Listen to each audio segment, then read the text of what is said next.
pour se rendre compte aujourd'hui des pas qui ont été franchis en seulement 4 ans et demi par la municipalité sortante. Aujourd'hui, ce que je vois aussi, ce sont des gens unis. Des gens unis autour d'un programme, d'un projet, d'un homme, qui est Gérard.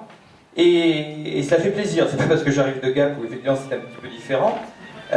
Mais ça fait plaisir de le voir parce que quand on s'est rassemblés, on sait aussi aller de l'avant. Et je suis sûr que demain, cette ville, avec cette équipe, qui va passer au premier tour. Voilà. Non, mais je suis piti, moi. Vous ne savez pas. Elle va passer au premier tour, je l'ai vu.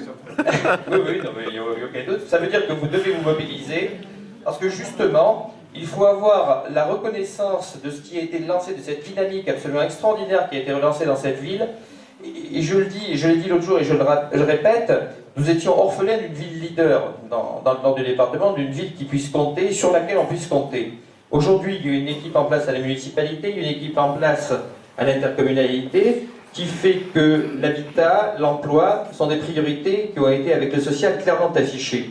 Il y a cette dynamique qu'il faut poursuivre, et c'est la raison pour laquelle aujourd'hui, mais vous le saviez, non seulement j'apporte tout mon soutien, mais également toute mon amitié à cette équipe, parce que je sais que demain, elle fera en sorte que Briançon redevienne ce qu'elle était, cette capitale des escarpins qui avait eu, je dirais, un passage un petit peu terni par des comportements qui n'étaient pas des comportements suffisamment démocratiques.